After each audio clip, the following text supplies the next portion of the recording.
Good morning guys. I want to express my feelings or ipaliwanag sa inyo kung ano yung kalagayan ng sistema ng hustisya sa sariling bansa natin. Sa Pilipinas, ang hustisya ay isang karapatan, di ba? Ngunit bakit hindi itila ito naabot ng ibang maraming tao? Isang sistema ng hustisya na dapat magbigay ng proteksyon at katarungan sa lahat ng mga tao. Ngunit punong-puno ng problema. Mabagal na proseso, hindi pantay-pantay na aligasyon sa mga tao. Yung mga aligasyon nila puro pangatawalian lang. Puro kung saan yung nakakataas, dun lang sila papabor. Hindi nila kayang paboran yung mga tao nasa baba dahil alam naman din nila kung ano yung kakayahan ng mga tao sa baba na hindi kaya mahigitan yung pera ng mga nasa ibabaw. Ang magbuhos ng dugo para sa bayan ay kagitingang hindi malilimutan. Ang buhay na inialay sa lupang mahal, mayaman sa aral at kadakilaan.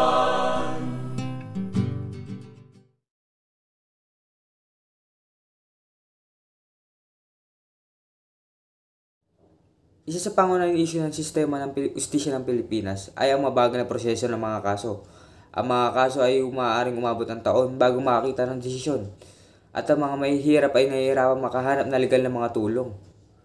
Ang kakulungan sa pondo at mga abogado ay isang malaking hadlang. Kasama na sa isyong ito, may mga aligasyon na katiwalaan na tumatalakay sa mga makapangyarihan na nakakawala sa kanila ng mga kasalanan.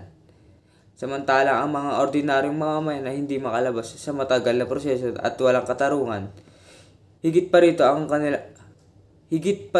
hindi pagkapantay-pantay at nakikita sa paraan ng pagpapasya. Ang mga mayayaman at makapangyarihan ay may kakayahang bumili ng hustisya. Ngunit ang mga mahihirap ay hindi binibigyan ng pantay na pagkakataon.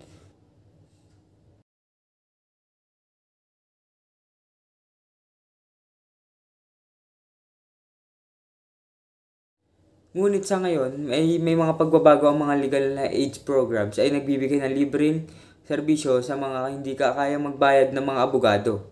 At ang mga civil society groups ay patuloy na nagsusulong ng reforma sa mga korte, pagpalakas ng transparency at laban sa katiwalaan. Ang mga hakbang ito ay nagbibigay ng pag-asa maaaring baguhin ang kalagayan ng hustisya sa Pilipinas. Ang bawat isa sa atin ay may tungkulin magbigay ng boses at magsuporta sa mga reforma upang matamo ang makatarungang sistema ng hustisya para sa lahat. Sa ating pagtutulungan ay mabibigyan natin ng hustisya ang bawat lahat. Ang tingin natin sa sarili natin ay magiging pantay-pantay, mahirap man o mayaman, walang kakayahan na ibayad ang kanilang sariling pera para sa makakuha ng magandang abogado. Sa ating pagtutulungan at pagbibigay natin opinyon, at kung anong dapat natin nakikita, huwag tayo magpapasilaw sa pera ay atin sila matutulungan. Ayun lamang po at maraming salamat.